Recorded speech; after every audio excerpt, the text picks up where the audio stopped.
Clubhouse.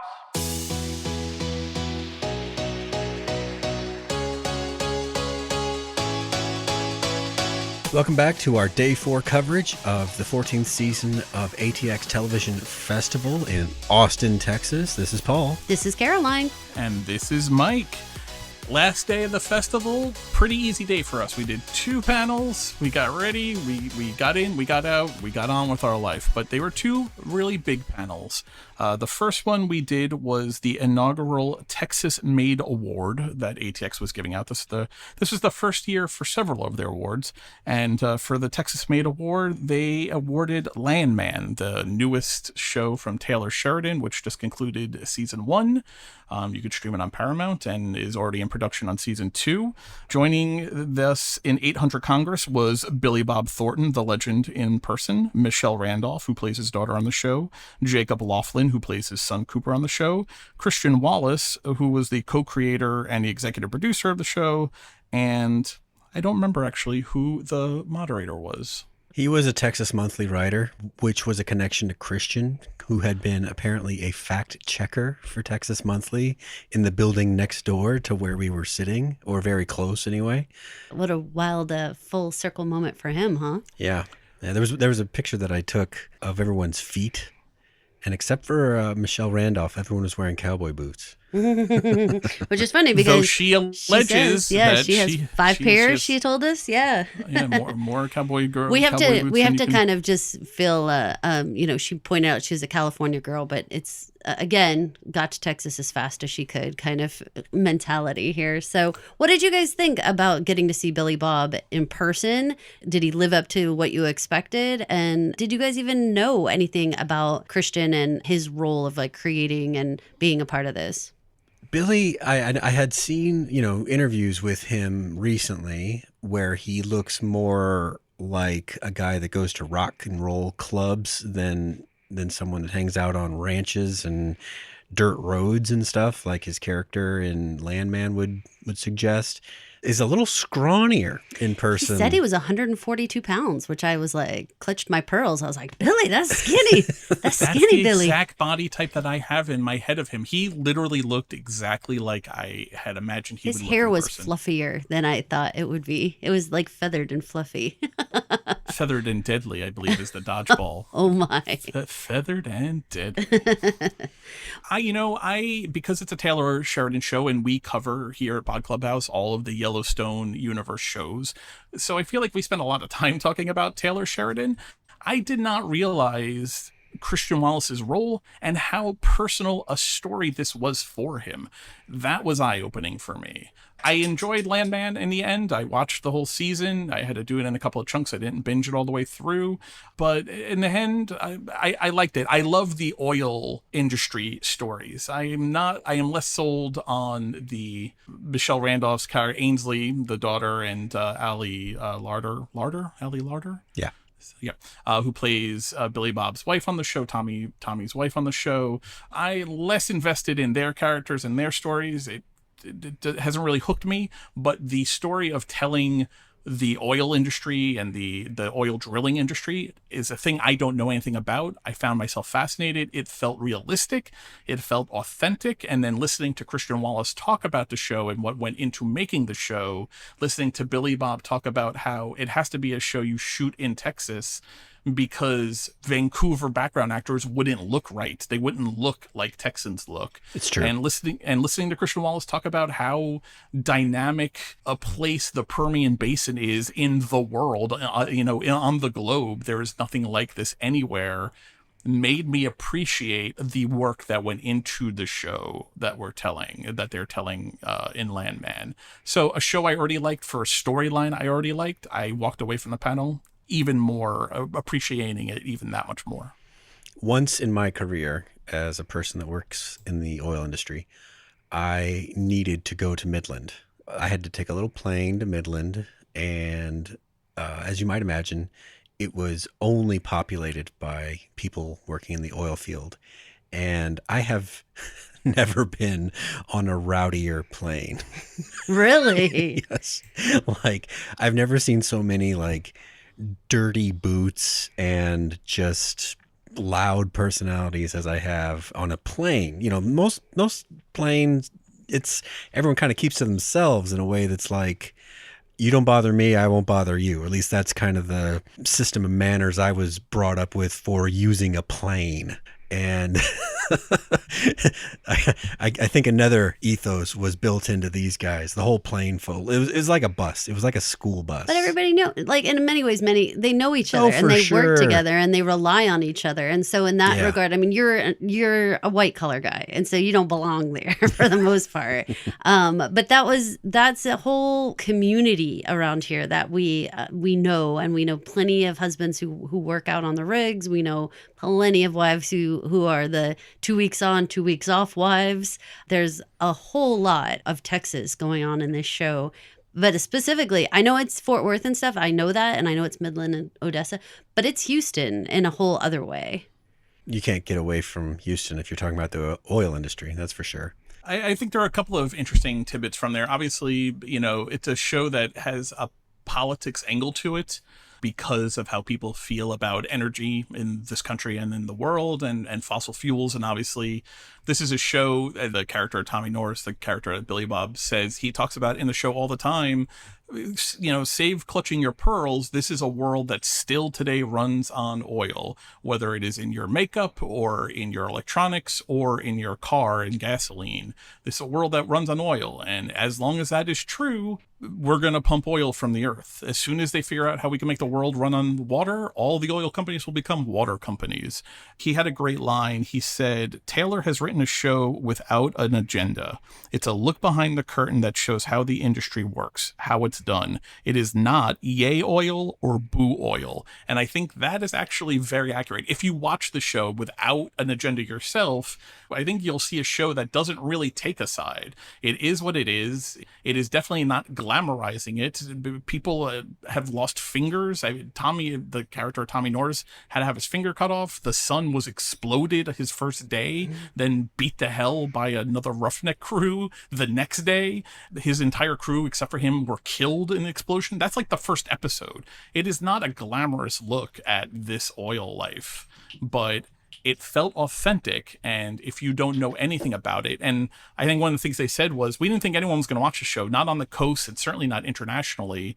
And Billy Bob said right at the top, he said, it's the #1 streaming show since January internationally. People want to watch this show because it is engaging from that point of view. So I would say if you haven't watched Landman, definitely go in without your own personal agenda or politics and just kind of learn about what this world is like, because I think the show excels best at doing that. Billy's preamble into that story I thought was pretty funny because he said, well, as you know, I don't talk about politics in public.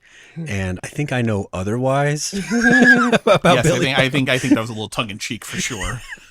He also, may say he doesn't punch cameraman, but I'm pretty sure he has also punched several cameramen.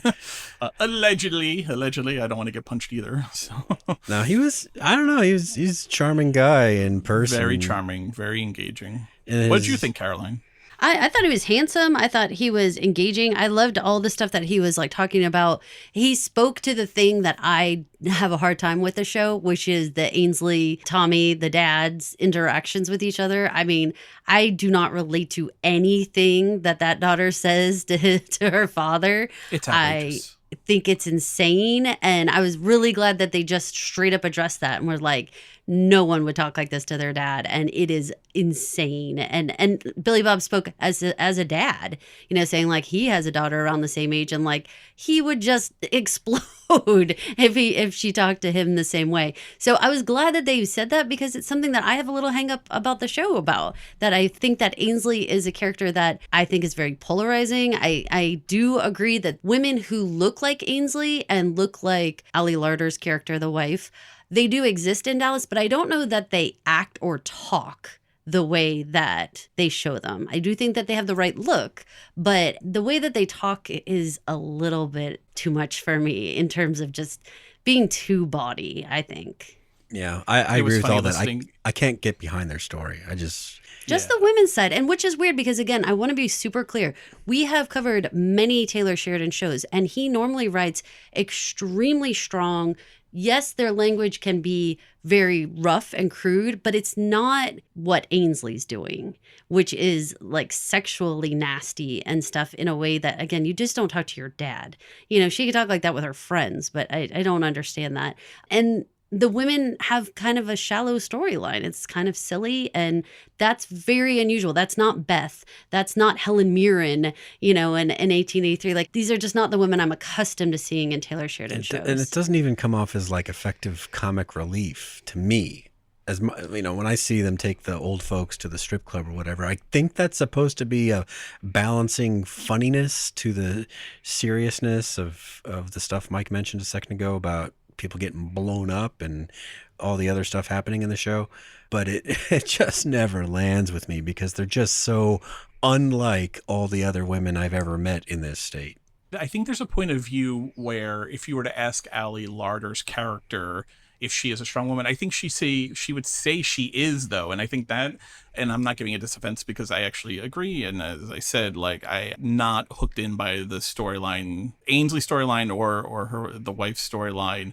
But from her point of view, having been kind of sideswiped by how her gold digging husband, or the husband she had been kind of gold digging, really turned her out. And she feels like a character who is lost and doesn't know what is next for her. I felt like they were trying to build something of her trying to assert some kind of control and trying to find a place for her to do something. Tommy's out in the patch all day. He's you know, managing hordes of men, and she feels like maybe she's trying to find her purpose. I just think the purpose that she seems to be landing on is one that none of us can connect to.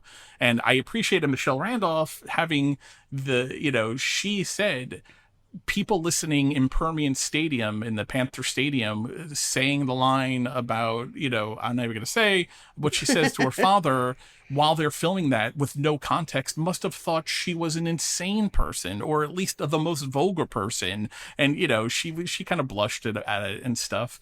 But I don't know any father who would be okay with their child, daughter, or son speaking that way to them. Yeah, it's pretty crazy. But she did say, while Ainsley is very different than she was at 17, Michelle said that Ainsley is authentically herself and that she thinks that she is living right. That from Ainsley's point of view, Ainsley feels like she's living her life right. So strength that way, I guess. There's a confidence there for sure on both of their parts. I think the last thing for me was Billy Bob talking about how Taylor wrote the part for him. They knew they wanted to work together. Obviously, he had actually guest starred in the second episode. He had a cameo of 1883, second or third episode of 1883. So we've seen Billy Bob briefly in the Taylor Sheridan universe. He was a sheriff, 1923, right? 19? No, 1883. That's yeah, right. the Fort Worth Sheriff, yeah. something like that. Shooting men kind of in the back kind of thing. But he said, so he wrote the role for him, but that he said there is a little bit of Taylor in there, obviously. Taylor always puts a little bit of himself in his roles. But the moderator asked him, what part of this character is you? And Billy Bob, I appreciated this because it feels right, said, if I was a Landman, I would be pretty much Tommy Norris. There are a lot of authorities there that if in a different career, this is who Billy Bob would be. So that felt right to me. That, you know, kind of confirmed, be like, yeah, that sounds right. It was exciting that they said that Texas has passed or is passing a package that would include a whole lot of money for tax incentives for shooting to happen in Texas. I think that that's really exciting. And I like this Texas Made award concept. I think that this is going to continue to go over very well at this festival.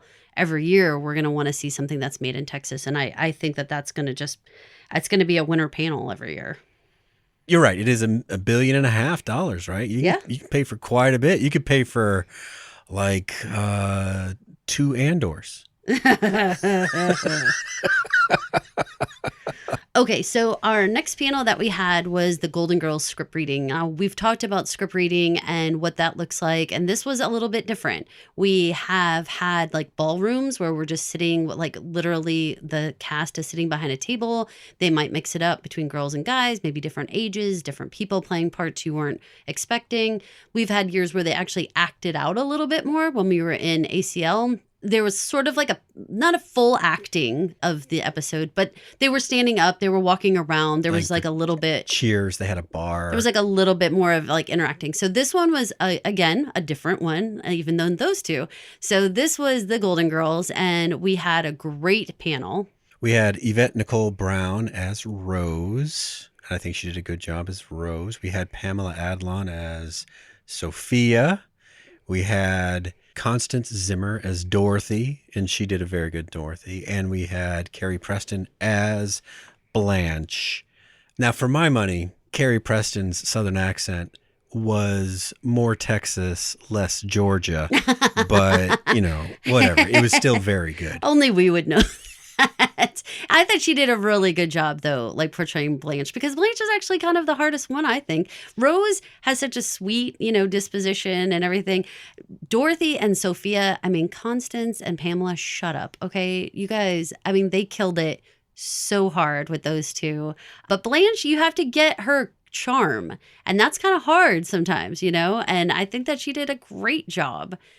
The other actors appearing on stage in minor roles included Nathan Lee Graham as Coco and the stage direction narrator, Dan Bukatinsky as Harry, Jeffrey Bauer Chapman as a policeman and a minister, and then Vella Lavelle as Jean. So there were 2 episodes. There was the pilot, which featured the one and done live-in cook Coco, and then the episode with Dorothy's gay friend Jean. Yes. And this was a very interesting pilot because, people that are from the 80s, Gen X and older, remember that there was quite a bit of stigma with being gay and being out. Yeah. And the way that the lines are read, if you look at it only with the way Gen Z might have been raised, it would seem very backwards in terms of like needing the question mark of, do I hide the fact that I'm gay from these new people that I'm meeting? I don't know that that's a question anymore that people still ask. I would love to think that we're 100% past that. Unfortunately, we know people who 100% choose not to share where they're at in their lifestyle. And so I feel like, no, I think it's still applicable today, which I think is an amazing thing about Golden Girls, is that it's like wild, the subjects that they bring up. Me. Okay, first of all, Paul and I are massive Golden Girls fans. Okay, so we've seen a few episodes. We could rattle off just issues wise, they dealt with everything from like menopause, they dealt with AIDS, they dealt with chronic fatigue syndrome. Jinx on that one. I'm sick and tired of being sick and tired. Assault. They dealt with sexual assault. They dealt with taking advantage of the elderly. Robbery happens. Memory issues with the elderly. How about immigration? Remember when they had Mario Lopez came and like wrote an essay, and then that got all messed up? And remember, immigration was part of it. Yeah. They dealt with intergenerational issues. Like they had grandkids come. They talked about things with their own kids. They talked about finances of, being a single woman at a certain stage of their lives and not making enough money to make ends meet. Remember the whole episode where Rose sees the bag lady? That's what she calls her. I would not say that, but she refers to her as that way. And just how complicated and difficult that stage of life was, but also how relatable, like things that they were going through. They were all so... my gosh, Paul, when you think about it, you were like a middle school boy and I was a middle school girl watching Golden Girls, relating to women in their 50s, which even today is like kind of a marvel that they could have a show where that big of a gap in ages and everything, that things could be so funny and so relevant and just engaging, the actors themselves. So the script reading, how do you think that it actually translated from the television show to having these actresses in front of us and them portraying these beloved characters, which I think is bold, right? Like, I don't know how quick I'd want to step into B. Arthur's shoes. I felt that they really honored the material. They had learned their parts. So yes, they were reading, but they weren't studying the scripts. They had worked on their delivery. They had decided on their voice. And they were there to be professionals and do a really good job. Like Caroline mentioned, we've seen other script readings And the level of preparedness can vary, but I would say everybody on this stage did a very good job. Again, I think it is a daunting task to take on these roles where they're such beloved characters. I mean, they have such a resonance with so many people and so many different communities of people. They were brave is what I'm trying to say, you know? And I think that they hit the ball out of the park. Like, I think they did it. They did it justice. They were like respectful to the actresses who played them. I like the part a lot when they talked about how many of them had met and worked with Betty White. I don't know Betty as well with like Hot in Cleveland or some of the smaller little projects that she did over like later in life. I didn't see as many of those things. And so it was really cool that like they managed to have actors up there who had actually worked with her personally. They could tell personal stories and how gracious she was and how open she was. I liked the story when they were saying about how Nicole was saying how she wanted to meet her so badly on the set of the Pound Puppies. They were both the voice actors, and she found out Betty wasn't coming until like an hour after her, but she just like stayed in the lobby because she's like, you know, I'm gonna meet Betty White today. And just that she like broke down crying the second that she saw Betty White, and Betty White just gave her a big hug and was like, let's talk about it. What's going on? You know, like that's exactly what you want to hope Betty White would be like. But to hear that she really was like that is like amazing. Betty White was an answer for one of the trivia questions on Thursday. Would Nice you like synergy? Would you like to know what the question was? Sure. Which Golden Girls actress was the first female to win in the Daytime Emmy category for game show hosts? Wow. Who would have thought? I would not have gotten that right, I don't think.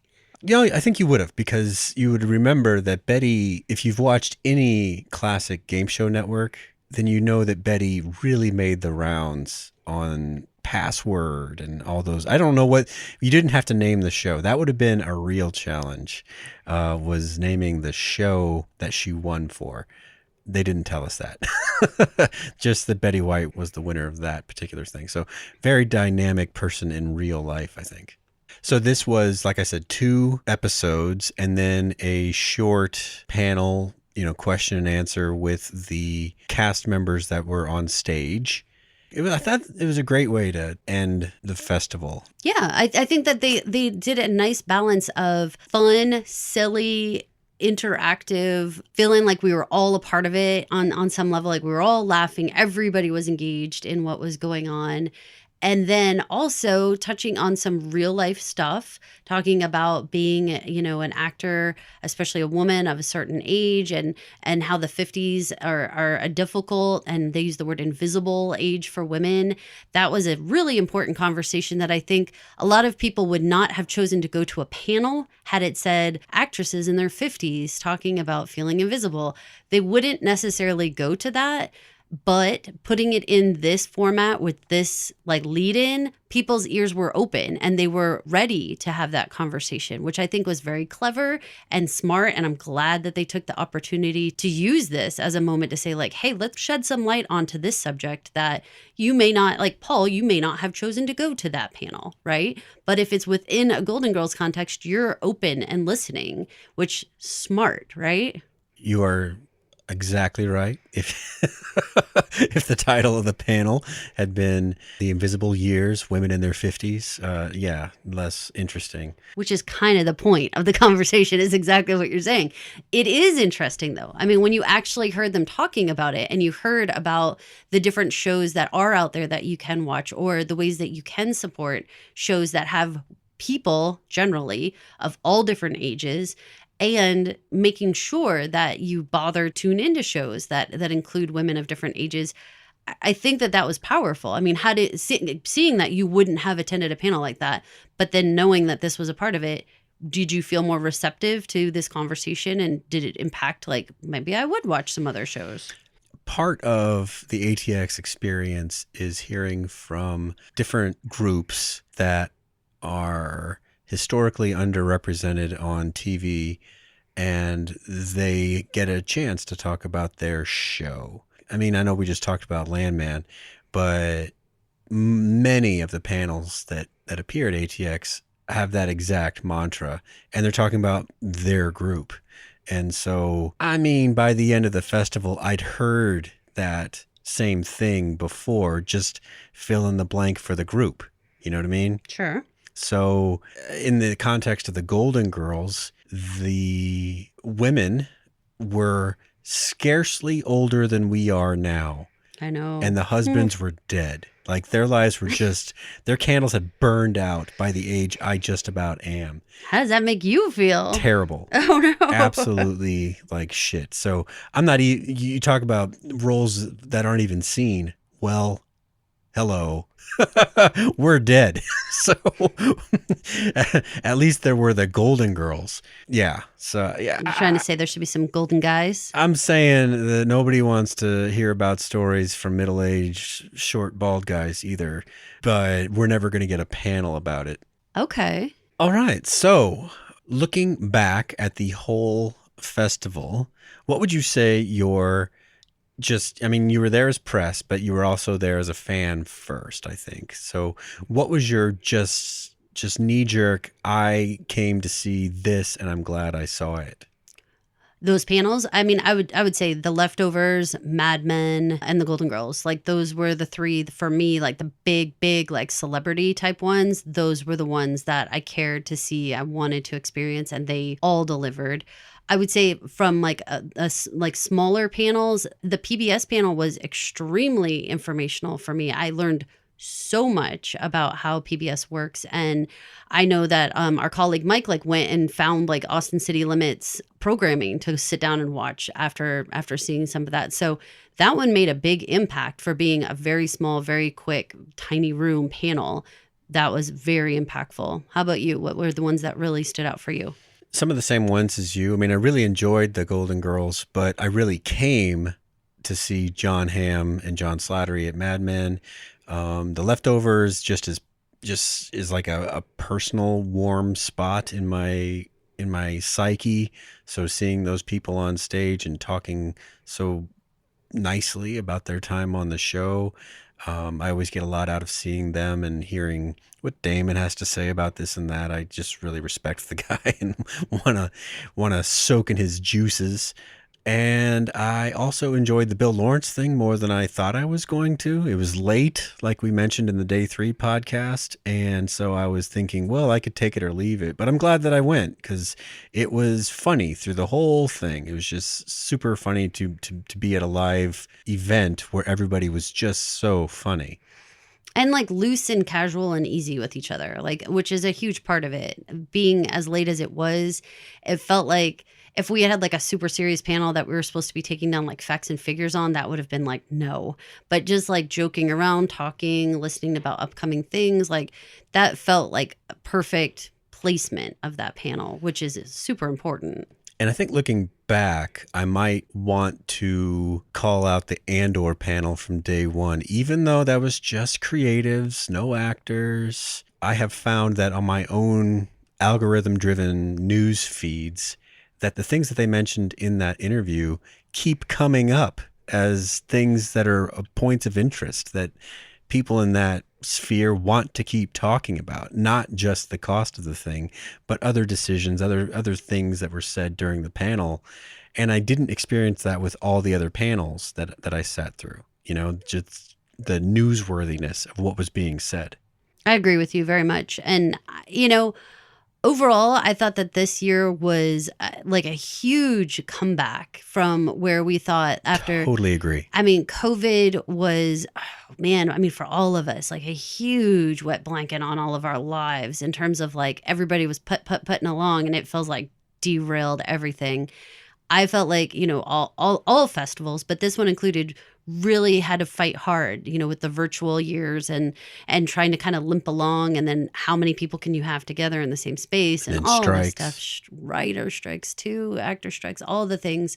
So this year felt like coming back full force with like full energy, like physically speaking, I would say that Emily and Caitlin looked healthy and happy and like strong. And there had been previous years where everybody was, you could just see the weight of the world was like on all of us. We were all just tired and bedraggled.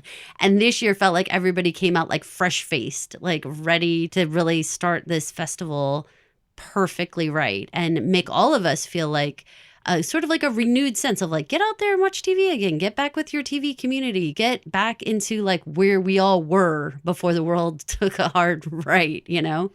That's part of the message of the festival, is that TV is meant to be a communal experience, not exactly like seeing a movie where you go to a theater, but where you invite friends over or you watch with your family. Simply turning on a TV show on your phone on the bus, yes, you'll see the show, but you'll miss the experience. And that's part of what ATX wants you to think about when you're deciding what to watch next. Who will you watch it with? I think that's a perfect way to wrap this one up. If you liked this podcast and our coverage of ATX, one, I would consider going to atxfestival.com and checking out when the next festival will be. The earlier you decide to buy your ticket, the less you will know about what is going to be at the festival, but the cheaper your ticket will be. So I would recommend just buy it as soon as you can. Two, please look for our past coverage of other ATX festivals and our future coverage of other cons coming this summer. Subscribe to our podcast and all of our podcasts on iTunes or Spotify or wherever you found this podcast. Leave a 5-star review and a comment, and that will help other people find our podcast and hear what we have to say, which we'd really appreciate. Looking forward to hearing from you. Thanks a lot. Thanks for listening. Thank you for listening. This has been an original Pod Clubhouse production. Pod Clubhouse is a podcast network dedicated to encouraging collaboration among podcasters and friends to bring a fresh voice and diverse perspective on a wide array of content. Please visit and leave a comment for us at podclubhouse.com. Rate, review, and subscribe to our podcast feeds on Apple Podcasts. Follow us on Twitter, Instagram, and Facebook. You can find us at Pod Clubhouse. Our DMs are always open, and we'd love to hear from you.